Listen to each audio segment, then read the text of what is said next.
Hea vaataja, tervitused Eesti Mälu Instituudi poolt. Meie asutus on erinevates vormides alates 1998. aastast tegelenud totalitaarsete ideoloogiate ja selliste ideoloogiate alusel loodud poliitiliste režiimide uurimisega.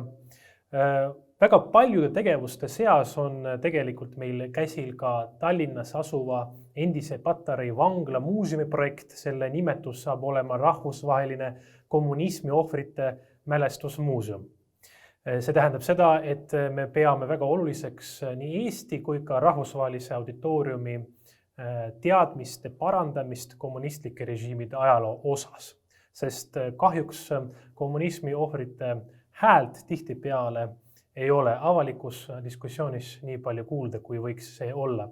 Täna me siin asume muuseumi Vabamu ekspositsiooni alal ja soovime teiega vestelda Hiinast. Ma olen kutsunud külla Eesti Välispoliitika Instituudi teaduri ja Eestis tuntud Hiina eksperdi Frank Jürise, kes siis saab sõna otseses mõttes valgustada nii mind kui teid Hiina kommunistliku lähiajaloo osas, millest ju tegelikult Eestis teatakse väga vähe. Esimene küsimus on kohe algusest võttes selline, et 1. oktoobril 1949 kuulutati Pekingis välja siis kommunistlik Hiina. Ja selle režiimi juhiks sai revolutsiooni kangelane Mao Zedong ja siis tegelikult ka hakati sõnastama maoismi kui siis ühte kommunismi suunda.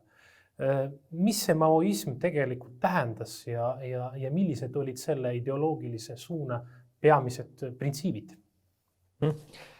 No, maoismi uurimisel ja kujunemislool tuleks tegelikult ikkagi vaadata natukene ajas veel tagasi ja vaadata tagasi 4. mai liikumise suunas, kus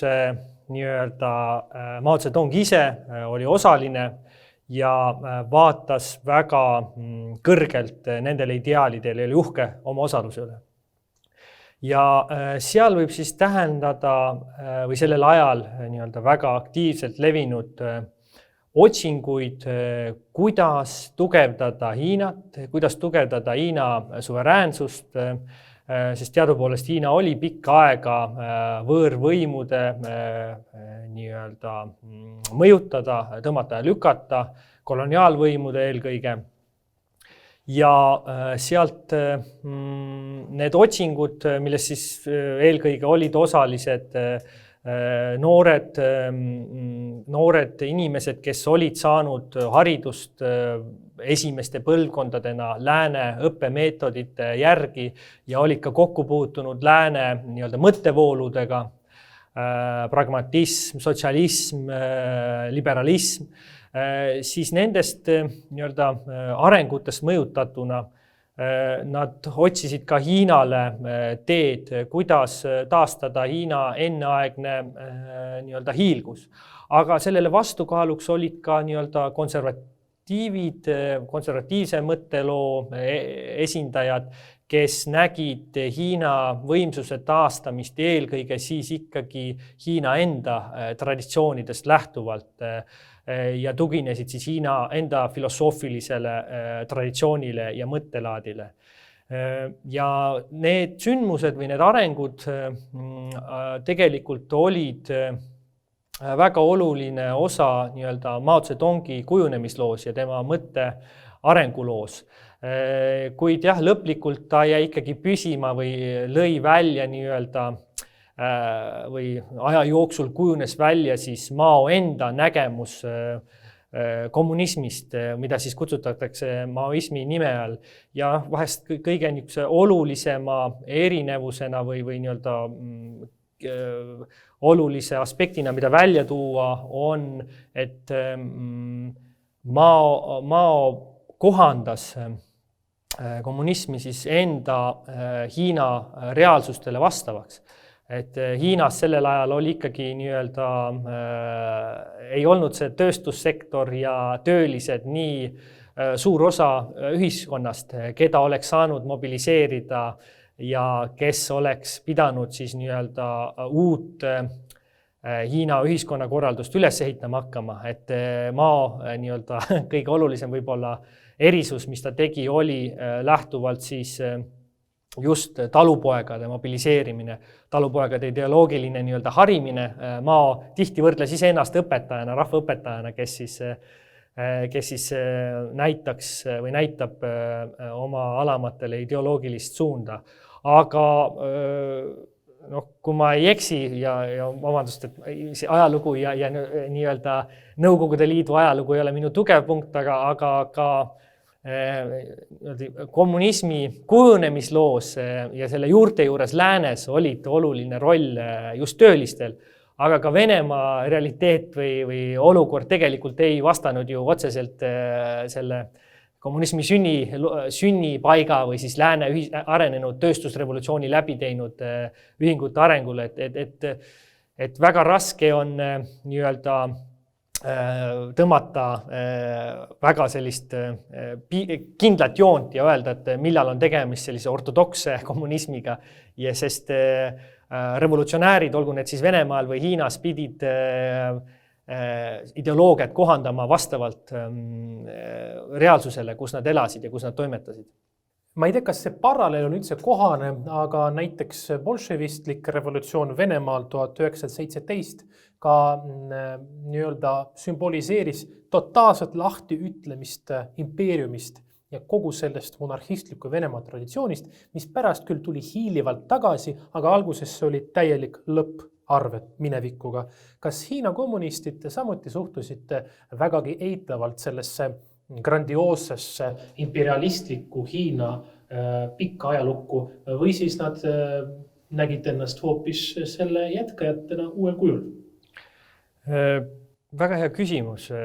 Siin tuleks võib-olla teha vahet retoorikal, kuidas esindati või üritati ennast lahti siduda mineviku taagast, nagu sai mainitud juba see varem tudengite liikumine, mis sai alguse 1919. aastal, kus väga selgelt vastanduti siis nii-öelda varasema kultuuri ilmingutele. Üheks heaks näiteks selle kohta on kirjandusringkondades propageeriti noorte intellektuaalide poolt siis kõnekeele kasutamist trükistesse, mis oli siis väga selge vastandumine Hiina senise kirjandusliku traditsiooniga, mis põhines siis klassikalisel hiina keelel, mida teadupoolest siis lihtrahvas ei osanud, ei teadnud ja ei lugenud ka. Ehk see oli kindlasti nende tänapäeva või kaasaegsete mõttevoolude ilming ja tulem, mis ka väga otseselt ka kasutusele pandi. Samas, nagu te tõite väga hästi välja, 1949. aasta Hiina rahvavabariigi väljakuulutamise, siis seal samas jälle kasutati Hiina mineviku ja keiserliku mineviku sümboleid, kui Mao Zedong kuulutas uue riigi välja taevase palee või taevase rahuväljaku sümboolses kohas, kus tavaliselt adresseeris või keiserlik valitseja oma sõnavõtte. Ehk nende sümbolitega mängimine ja kindlasti ka Hiina varasemast traditsioonist üle võetud nii-öelda praktikat, näiteks Hiina konfutsionistlikus kultuuris ja traditsioonis on väga oluline osa väljendada siis kriitikat, reserveeritud kriitikat valitseja või siis endas kõrgemal positsioonil olevate isikute suhtes. See oli üks osa poliitilisest süsteemist või ka mingis mõttes ka komberuumist. Mao Zedong muidugi seda või kommunistlik Hiina seda muidugi ei tolereerinud, aga üks osa sellest oli nii-öelda võitluses klassivaenlaste, võitluses bursuidega oli psühholoogiline võte, milles siis kutsuti rahvavaenlasi väljendama enesekriitikat, ehk siis kaasajatud samas midagi, mis pärines tegelikult Hiina enda oma kultuuriruumist. Üks osa võimu konsolideerimisest oli ka väga kiire võimu kehtestamine selleks ajaks või kodusõdade perioodil Hiina keskvõimuga väga sümboolselt ainult seotud territooriumide taasliitmine Hiinaga, milleks siis on Tiibet, Ida-Turkestan, Xinjiangi piirkond, mis taaskord näitab mingis mõttes, et võimu kehtestamisel, võimu haaramisel ei tunnistatud alternatiive või konkurente ja võim pidi olema totalitaarne või täielik, et küll räägiti kultuurautonoomiast ja alguses olid ka suuremad õigused nendel piirkondadel, siis sõjaväeliselt ikkagi allutati sõjaväe saatmisega nendesse piirkondadesse täielikult need riigi kontrolli alla. Siin istudes Vabamu nullkorrusel ümbritseb meid sinuga selline nõukogude aegne kunst, kus siis õnnelikud inimesed, noored ja vanad, kõik siis palvetavad siin konkreetselt Stalini ja ka Mao Zedongi peale. Kusjuures siin pildi peal on Stalin suurem kuju ja Mao on siis siin kujutatud päris noorena ja ta on väiksema pildi peal. Sellest tõukudes on päris hea küsida, et kas me saame rääkida sellest, et Mao Zedong diktaatorina õppis Stalinilt. Kas Mao Zedongi poliitilise siis juhtimise aastad võivad või kas on õiglane anda neile siis sellise nimetuse nagu massiline terror ja isikukultus, nagu seda tegelikult alates 30 aastate algusest suutis üles ehitada Stalin, või siis on olemas mingisuguseid nüansse, mis hoopis välistavad sellise võrdluse? Kindlasti tuleks tähelepanu pöörata Nõukogude Liidu ja Stalini režiimi toetavale abile Hiina kommunismi ülesehitamisel ja seda vast kõige paremini on näha erinevate riigistruktuuride ja toimimisprintsiipide ülevõtmisel Nõukogude Liidult. Ja teada-tuntud fakt on ka, et Hiina majanduse ülesehitamisel oli määrav roll naaberriigi tehnoloogia ekspertidel ja ka sõjandusekspertidel, kes aitasid Hiinas tööstust üles ehitada, et nagu varem sai mainitud, oli tegemist ikkagi väga tugevalt veel põllumajandusega seotud inimestega, nii-öelda majandusega. Ja selles osas kindlasti on Nõukogude Liidu roll ääretult oluline. Samas isikukultuse koha pealt siis ega Hiinas ka sellega mööndusi ei tehtud, et vast kõige kurioossem lugu, mida mina ise olen lugenud, on, kui pärast kultuurirevolutsiooni saatis sõbraliku riigipea kastitäie, kas need olid melonid või mangosid, kastitäie mangosid ja siis nendest mangodest endist sai imetlusobjekt, sest need olid seltsimees Maole või siis Hiina Kommunistliku Partei esimehele saadetud mangod. Et see mingis mõttes ka sümboliseerib hästi, kui absurdseks võib nii-öelda isikukultus minna, et enam ei tähtsustata üle või ei imetleta mitte riigijuhti ennast, vaid ka temale saadetud nii-öelda toiduprodukte. Kas siis me saame öelda, et Mao ajastu on selline aeg, kus Hiina Kommunistlik Partei kui kollektiivaju oli siiski tagaplaanil ja selle isiku individuaalotsused olid esiplaanil? Kindlasti tuleb näha seda sellisena, et Mao Zedongi läbiviidavad katkematud või üksteise järjest aset leivad erinevad kampaaniad, olgu need siis kampaaniad suurvalluste või suurmaaomanike vastu, olgu need siis kampaaniad ärieliidi,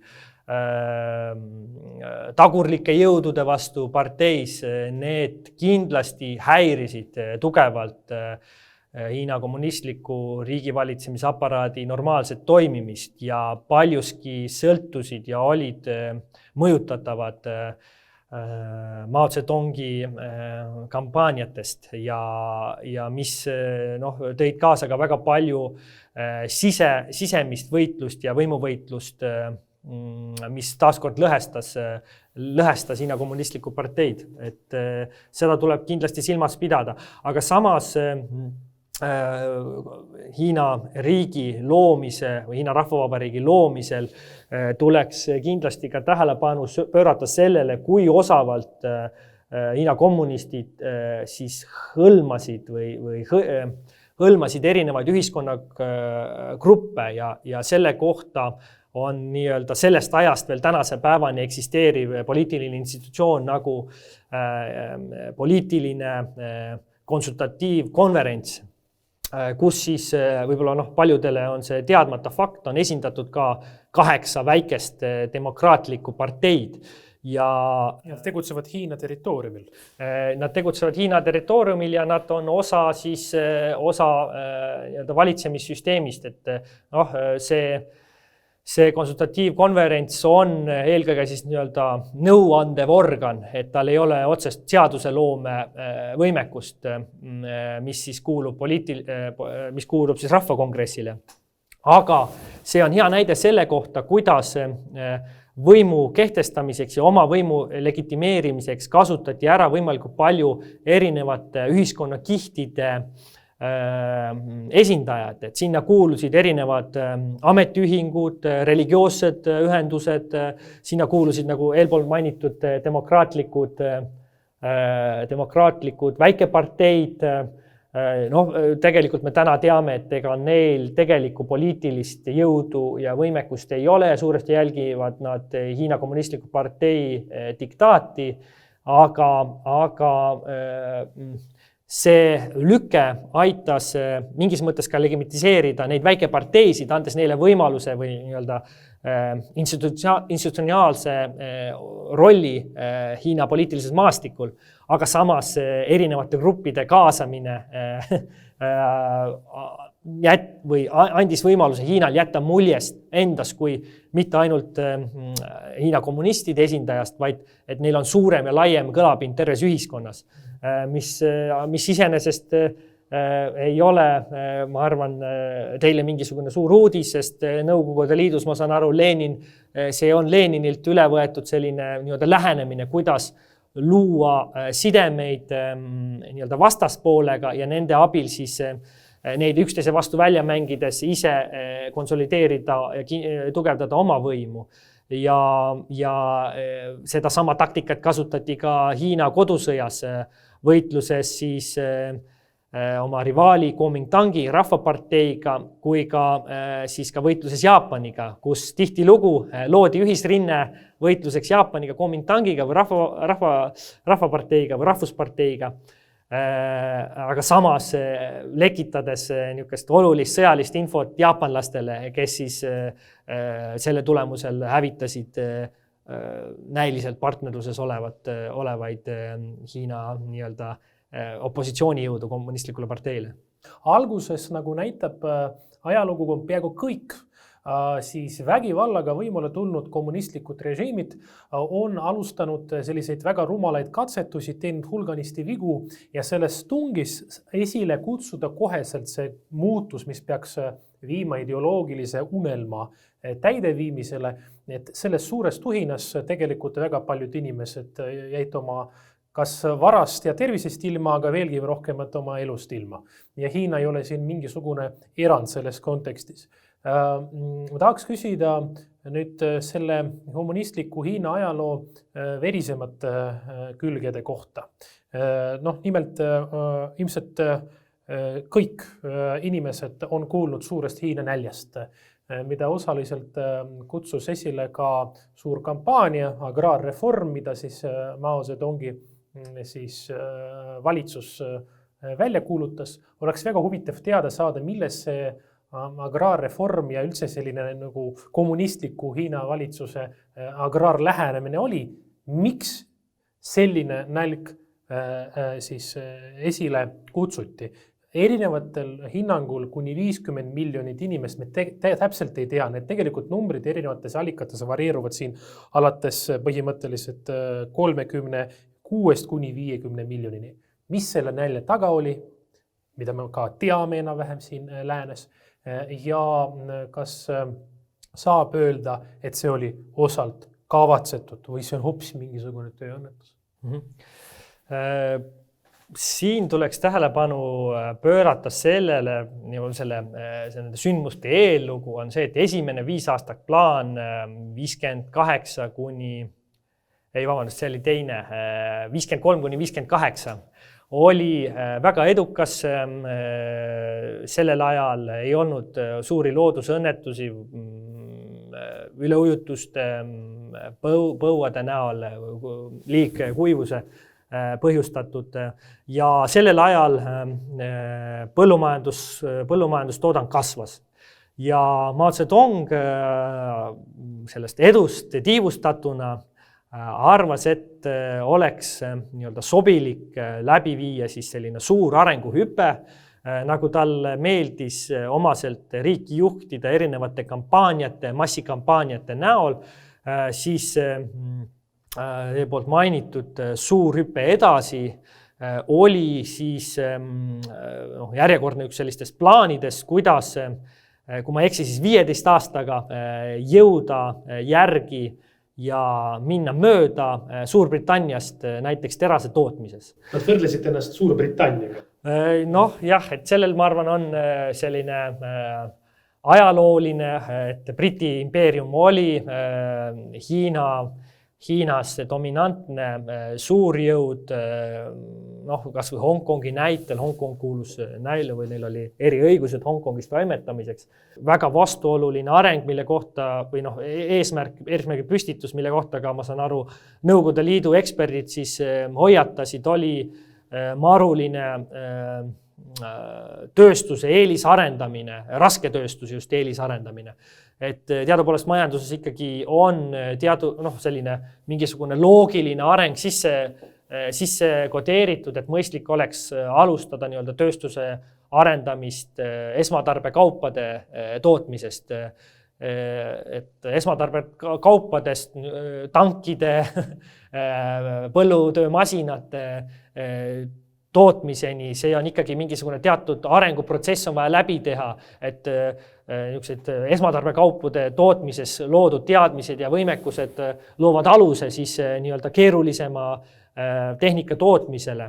Ja muidugi selline põllumajanduse kollektiviseerimine, kus varasemalt oli lihtsalt suur maapidajatelt maad ära võetud, ümber jagatud, aga ikkagi säilis mingis määras selline oma initsiatiivil ja maa ikkagi kuulus või oli inimeste kasutada, siis sundkollektiviseerimise tulemusel loodud sellised suurfarmid või suur sellised põllupidamisasutused või kolhoosid, nagu me teame oma ajaloost, et need muidugi ei andnud sellist soovitud tulemus, sellepärast et põllumajandustootmine ikkagi suuresti põhines vanadel tootmispõhimõtetel ja mis seda olukorda veel hullemaks tegi, et kasutati erinevaid praktikaid, mis ei sobi ratsionaalse mõtlemise ja tavapärase teadmistel põhineva põllumajandusega kokku, et hästi palju erinevaid sorte või hästi palju seemneid üritati panna võimalikult väiksele territooriumile, lootes, et see annab siis hüppelise kasvu, vastupidi, see ei andnud seda. Siis olen kuulnud selliste praktikate kohta, et seemned pandi hästi sügavale maasse, poole meetri sügavusele. Et ma ainult võin ette kujutada nende põliste põllumeeste ahastust, kui kommunistliku nii-öelda, kui kommunistid tulid neile õpetama, kuidas põldu peaks harima. Ideoloogiliselt õigel teel. Ideoloogiliselt õigel teel, just, aga vastu igasugust nii-öelda varasemat praktikat ja ratsionaalsust.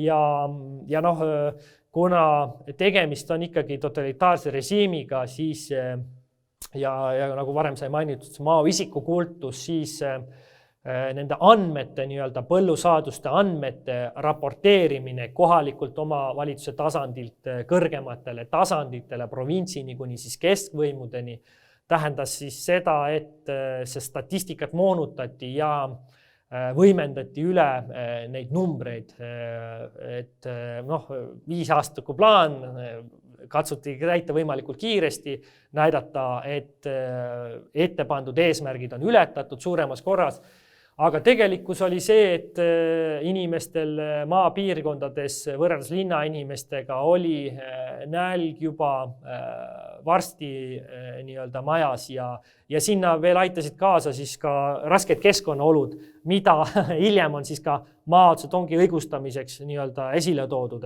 aga need vastavad tõele. Aga noh, sellisel skaalal näljahäda saab ikkagi eelkõige pidada nii-öelda keskse planeerimise põhjustatuks. Ja seal olid omakorda veel ka logistilised probleemid, need nii-öelda viljad või produktid, mis saadeti, kuna taristu oli üsna puudulik veel, riknesid, läksid halvaks, ei jõudnud õigeks ajaks kohale, hoidmistingimused olid olematud ja nii edasi. Aga samal ajal, kui Hiina rahvas nii-öelda kannatas ja miljonites suri, Hiina eksportis oma viljasaadusi Venemaale riigi nii-öelda võla katteks, kuna Nõukogude Liit aitas üles ehitada siis tööstust ja samas ka siis nii-öelda teistele kommunistlikele riikidele siis saadeti abina seda täiesti tasuta. Et tõesti, see on üks selliseid kõige hirmsamaid laike või hirmsamaid sündmusi Hiina ajaloos. Aga mitte positiivse poole pealt selles neile sündmustel midagi väga positiivset ei ole, aga mul meenus üks näide selle statistika koha pealt, kuidas seda võimendati ja sellel oli ka väga suur osa nii-öelda Hiina propagandamasinaväärgil. Et olen lugenud sellist lugu tolleaegses ajalehes, siis oli võitlus erinevate nii-öelda haldusüksuste vahel, kuidas üritati üksteist üle trumbata nii-öelda põllumajanduse edukuses ja siis üks küla või siis ma ei tea, mingisugune haldusüksus oma propagandalehes siis ütles, et vaadake, et meil on, ja seal oli illustratsioon juures, et vaadake, meil on meie külas või meie nii-öelda külas on sead nii suured nagu elevandid. Ja selliseid niisuguseid täiesti tobedaid jälle reaalsuse vastuolu minevaid nii-öelda näiteid on palju. Propagandamasinaväärk näiteks pani lapsed seisma viljapeadele, viljapeade sisse peideti pink ära, siis näitamaks, et kui tihe on see viljasaak ja saadus, et selline täiesti utopistlik lähenemine majandusele, igasugune nii-öelda statistika puudulikkus ja ka mingis mõttes siis selle võimendamine propaganda näol tõi kaasa ühe maailma suurima nii-öelda näljahäda maailma ajaloost, lähiajaloost. Kuidas Hiina kommunistlik partei kohtles nii nimetatud endiseid inimesi? Need inimesed, kes olid revolutsioonieelses Hiinas olulistel kohtadel, majanduseliit, haritlased, kindlasti ka Vana-Hiina ametnikud, kõik need inimesed, kelle puhul võis olla kahtlus, et nad uut kommunistlikku reaalsust heaks ei kiida. Just nimelt huvitab see, et millised olid need terroriaktsioonid, mida nende gruppide suhtes siis toime pandi ja kuidas täpselt neid läbi viidi. Võib-olla ka natukene sellest, milline oli see propagandistlik toetus selle ümber. Mao Zedong siis nägi, et iga revolutsiooniline või iga revolutsioon, et see on selleks paratamatult on vaja kasutada vägivalda ja ta ei olnud otseselt vägivalla kasutamise vastu, vastupidi, ta õhutas seda. Ja vast kõige esimesed suuremad vägivalla ilmingud olidki seotud siis just suurmaa omanike vastu ja see omandireform, mis teatud piirkondades Hiina kommunistliku partei või kommunistide valitsemise all olnud territooriumidel leidis aset juba veel ennem seda, kui Hiina Rahvavabariik oli välja kuulutatud. Ja seal õhutati kehvemaid maarijaid, kellel ei olnud oma territooriumi, ei olnud suur, kas rentisid suurmaaomanike käest, õhutati vägivalda kasutama ja seal oli ka teatav selline kindlasti psühholoogiline tagamõte taga, et neid karistusaktsioone selliseid julmust ei pannud toime tingimata siis kommunistid, Hiina kommunistid, vaid seda tegid tihti need kehvikutest talupojad ise, kes siis riisusid nende vara ja ei olnud ka harvad juhud, kus siis näiteks kividega loobiti surnuks suurmaaomanikke. Punasest terrorist ei pääsenud ka linnade inimesed või suurlinnade elanikud ja seal õhutati siis töötajaid kaebama 3 anti- ja 5 antikampaania käigus üles tõusma või paljastama ettevõtete juhte, suurettevõtete juhte ja nende pahategemisi.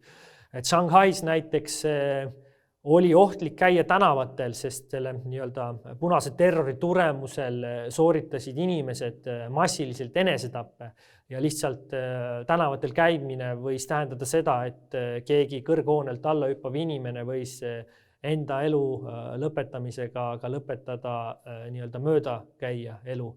Et olukord oli üsna halb. Mis aastad need olid? Ma täpsustan igaks juhuks. Jah, et need 3 antit ja 5 antit, need jäävad võimu konsolideerimise perioodi ehk siis 50ndate algusesse, kus siis suurlinnades leidis see aset.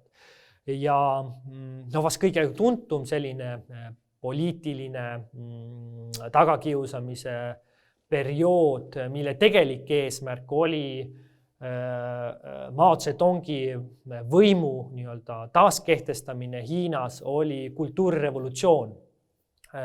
Sest pärast näljahädasid, pärast suurt hüpet edasi oli Mao Zedong tõrjutud riigivalitsemisest kõrvale ja ta täitis rohkem nagu sümboolset rolli, aga muidugi oma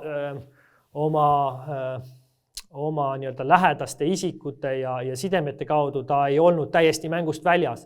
Ja tänu siis kultuurirevolutsioonile, kus Mao tolleaegse siis rahvavabaduse armee juhi abil kehtestas või mitte kehtestas, on vale sõna, aga lõi taaskord ühe kampaania, et külvata segadust ja mingis mõttes siis saada lahti oma poliitilistest vastastest. Ja see algas siis, kui ma õigesti mäletan, 66. aastal ja selles kandsid kandvat rolli just Hiina noored seal vanuses 14 kuni 22-23, keda siis hiljem kutsuti punavalvuriteks. Ja algas see siis eelkõige siis protestilainena õpetajate vastu üldhariduskoolides kui ka ülikoolides ja jätkas siis ka hiljem, kuna kestis see mitu aastat, siis hiljem jätkus see ka poliitilise ladviku vastu, et tänu selle kultuurirevolutsioonile oli võimeline siis Mao Zedong taastama oma võimu riigis ja tõrjuma siis nii-öelda esile kerkinud Deng Xiaopingi ja Liu Shaoqi võimult kõrvale. Ja Liu Shaoqi, miks võimult kõrvale tõrjuti, peapõhjus oli see, et ta julges kritiseerida Maod avalikult suure hüppe ja näljahäda nii-öelda põhjustajana. Ja Mao vaikselt vargsi tegutsedes aastaid hiljem nii-öelda sai oma tahte just tänu suurele kultuurirevolutsioonile. Ja muidugi sellel taaskord tuli välja selline nii-öelda mingis osas kommunistide väga tugev vastandumine varasemale kultuurile, sest Hiina traditsioonilises kultuuris õpetaja roll või amet on hästi hinnas, kuna tegemist on patriarhaalse ühiskonnaga, kus nii-öelda perekondlikud sidemed on tegelikult traditsioonilises kultuuris omandanud ja tänase päevani omandavad isegi religioosset mõõdet, sest esivanemaid usutakse aitavat inimesi nende igapäevases elus ja selline mäss nii-öelda õpetajate oli teatavad juhud ka, kus lapsed kritiseerisid oma vanemaid, tuues siis välja nende varasemat võib-olla lähedasi suhteid Kuomintangi või siis need põhjused, mille pärast seda vägivalda siis nende noorte ideoloogiliselt mässama või hulluma sunnitud inimeste jaoks põhjused, mis toodi, olid ääretult ühised, et keegi viis, ma ei tea, munaturule müüki, ja see oli siis nii-öelda põhjus teda rünnata kui kapitalismi esindajat ja suurt sellist ideoloogilist vastast. Aga mingis mõttes see täitis oma eesmärgi ja Mao oli võimeline siis oma nii-öelda võimu taastama, aga muidugi taaskord, mis hinnaga, et tavaliselt need kampaaniad, olgu see siis seal 50ndatel alguses aset leidnud 3 ja 5 antikampaania või siis kas või see kultuurirevolutsioon, tavaliselt need hukkunute arvud iga kampaania puhul jäid seal sadadesse tuhandetesse, aga täpseid arve nagu selle suure näljahäda puhulgi on raske öelda, sest ikkagi tegemist on kinnise ühiskonnaga ja avalikult neid asju ei ole, tänase päevani ei teata. Kui me räägime sellistest, ütleme, ulmelisest teisiti mõtlemisest, ei ole rahul oma kohaliku rajoonkomitee tegevusega, ei ole rahul oma riikliku ettevõtte direktoriga, sellised nagu rahulolematuse ilmingud, mis on seotud inimeste igapäevaste muredega, loomulikult neid siis suunatakse juhtkonna poole, kuna seal tehakse otsuseid. Et kas selline rahulolematus, mis ilmselt, ma ei tea, võis tekkida igapäevaselt, suruti ka kiiresti politseiliste vahenditega või siis üritati siiski seal kohtadel natukene kuidagi nagu välja selgitada, milles on põhjused?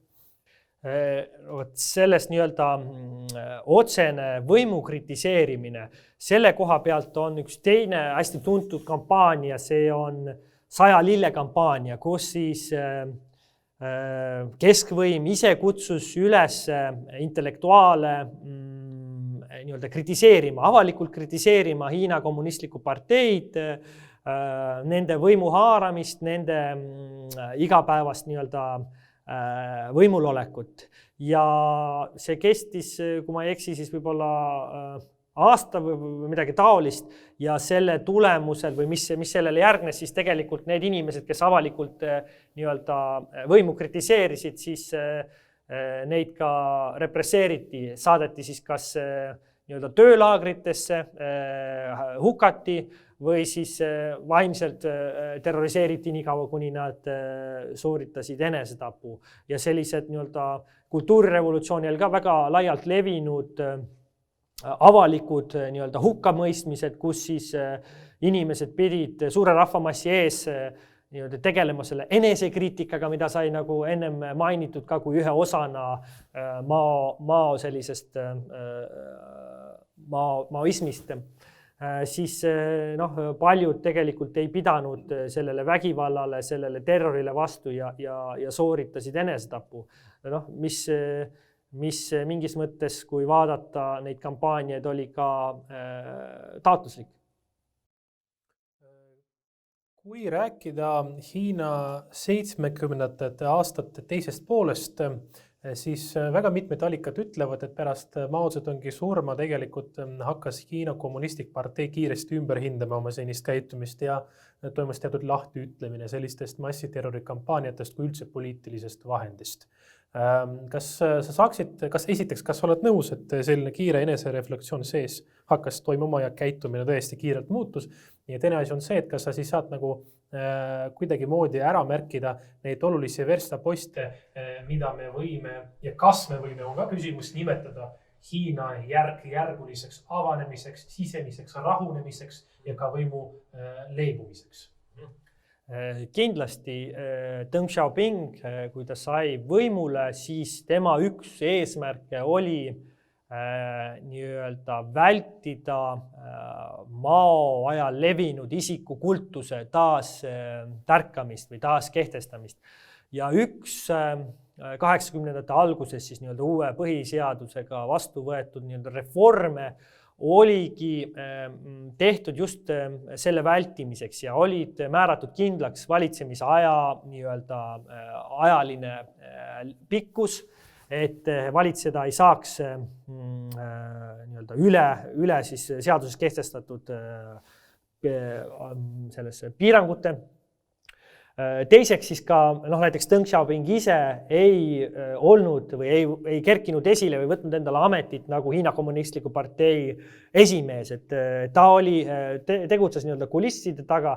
Ma täpselt ei mäletagi, mis tema nii-öelda see ametinimetus oli, aga ta nii-öelda selliste Mao ajal levinud hullumeelsete kampaaniate vältimiseks tugevdas Hiina nii-öelda valitsemissüsteemi bürokraatlikkust, tugevdas erinevate riigiaparaatide toimimist, et vältida siis sellist nii-öelda võimu kuritarvitamist.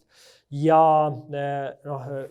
Deng Xiaoping tegelikult pani ka aluse siis tänapäevase Hiina majanduseduloole, lubades siis alguses erimajandustsoonides esimesi nii-öelda kapitalismi ilminguid, et lubati siis nii-öelda vabaturu tingimustes või nii-öelda piiratud vabaturu tingimustes kaubelda ja samas ei tasu või ei saa kindlasti märkimata jätta ka Hiina diasporaa, Taiwani, Hongkongi nii-öelda panust ja ka mitte ainult siis diasporaa, vaid ka nii-öelda välismaailma, lääne nii-öelda panus sinna, sest nendes loodud nendes erimajandustsoonides oli tegelikult väga oluline roll just kas siis läänes õppinud, hariduse omandanud Hiina diasporaa esindajatel, kui ka siis ka lääne ettevõtjatel, kes hakkasid oma tehaseid Hiinasse nendes erimajandustsoonidesse looma. Ja kindlasti võib öelda, et tegemist oli siis nii-öelda mingis mõttes rahunemise ja nii-öelda ideoloogialt pragmaatilise lähenemise poole liikumisega. Aga kui me mõtleme näiteks kas või tänase Hiina peale, siis muret tekitav on just vastupidised tendentsid, et Xi Jinpingil ajal on kasvanud isikukultus ja teise nii-öelda muret tekivata näitena, mille vastu nii-öelda Deng Xiaoping tegutses, on Hiina siis alles hiljuti Xi Jinpingi nii-öelda juhtimisel kaotas valitsemise ajapiirangud endale, et Xi Jinping suure tõenäosusega on pärast Maod üks esimesi nii-öelda valitsejaid, kes on eluks ajaks ametis. Mulle tundub, Frank, et meie vestlus on äärmiselt huvitav ja kõik ilmselt vaatajad, ajaloohuvilised minuga nõustuvad, et see ajaloo teadmine annab võib-olla ka sellise parema perspektiivi sellele, kuidas hinnata praegust Hiinat. Lõpetuseks ma tahaks küsida sinult küsimuse, mis on seotud mälu uurimisega. Nagu me saame aru, loomulikult praegune Hiina ei ole see, kaugeltki, mida ta oli Mao Zedongi ajal. Aga kas praegune Hiina sinu arvates on tegelenud siis oma selle repressioone ja hädatäis lähimineviku mõtestamise või uurimisega, kas Hiinas on olemas institutsioonid, kes on tegelenud Mao Zedongi perioodi uurimisega ja kuidas sinu arvates üldse, kas seda üldse on võimalik välja lugeda, ma ei teagi, kuidas sinu arvates valdavalt Hiinas suhtutakse nendesse suurtesse repressioonidesse, mis ju tegelikult, kui mitte otseselt siis tapsid, siis mõjutasid ilmselt peaaegu igat Hiina suguvõsa. Kuna mina igapäevaselt ei tegele mälu või ajaloo uurimisega, siis selles osas ma pean vastuse võlgu jääma, et kuidas see täpselt Hiinas aset leiab. Aga nii palju ma tean öelda, et mingisugused sündmused nendest kas või Hiina lähiajaloost näiteks on täiesti kustutatud kollektiivsest mälust. Üks näide selle kohta on Taevase rahuväljaku protestid, mis leidsid aset 1989, mis siis sellesama Deng Xiaopingi poolt väga jõuliselt maha suruti, saadeti sõjavägi tänavatele ja erinevatel andmetel ka siis hukkus tuhandeid Hiina noori, eelkõige siis üliõpilasi, kes protestisid väljakul suuremate vabaduste eest ja ka nii-öelda korruptsiooni ja kasvava ebavõrdsuse vastu. Ja üks nende nõudmisi oligi just läbipaistvus ja siis nii-öelda suurem meediavabadus, mis kindlasti aitaks või oleks aidanud tänaseks päevaks paremini mõista Hiinal endal ja õppida oma varasematest nii-öelda ekslikest poliitikatest ja mis on kaasa toonud väga suurt kahju inimelude, majandusarengu näol, aga kahjuks nendele nõudmistele ei vastatud ja see protest suruti jõuliselt maha. Aga mida ma tahaksin kindlasti veel rõhutada taaskord, et ajalugu tegelikult on meile oluline nii-öelda siht või punkt, mille järgi mõtestada oma kaasaega ja kuna Hiinal läbipaistvuse ja nii-öelda enesekriitikaga ei ole kõige paremad lood, kuna Hiina Kommunistlik Partei eesmärk on võimul püsida igasugune nii-öelda enda varasemate möödalaskmiste kriitilisem analüüs ei mõju hästi sellele.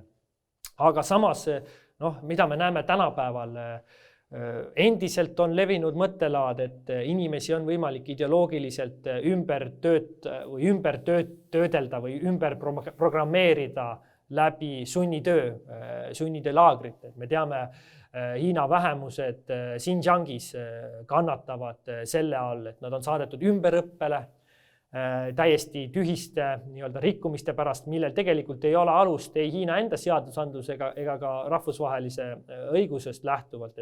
Et kui näiteks tarbitakse liiga palju elektrit või ei suhelda naabritega või kasutatakse liiga tihti tagaust, et siis see on juba põhjus, miks saadetakse inimesed ümberõppele, kus tegelikult nendes ümberõppeasutuses lisaks nii-öelda ideoloogilisele töötlemisele, keeleõppele pannakse ka nad sunnitööd tegema ja need, kes nii-öelda on lõpetanud selle ümberõppe perioodi, saadetakse mujale Hiinasse tehastesse tööle, kus sama nii-öelda poliitiline töötlemine miinimumpalga eest ja ilma vabaduseta või ilma võimaluseta keelduda jätkub. Ja taaskord mainitud see nii-öelda isikukultus, mida me Xi Jinpingi puhul nii-öelda eriti võime täheldada, et need on tõelised murekohad ja tahaks loota, et tulevikus Hiinas ka vaadatakse tõsiselt üle nii-öelda ajaloo mustad laigud ja tehakse järeldused, et vältida nii-öelda tuleviku rikkumisi, olgu need siis inimõiguste rikkumised või siis võimu kuritarvitamist. Frank, sügav kummardus sulle selle aja eest, et sa olid valmis meiega jagama oma Hiina teadmisi. Aitäh sulle! Suur aitäh! Head inimesed, loodetavasti see jutuajamine ajendab teid ka iseseisvalt juurde lugema ja juurde uurima. Aitäh, olge hoitud!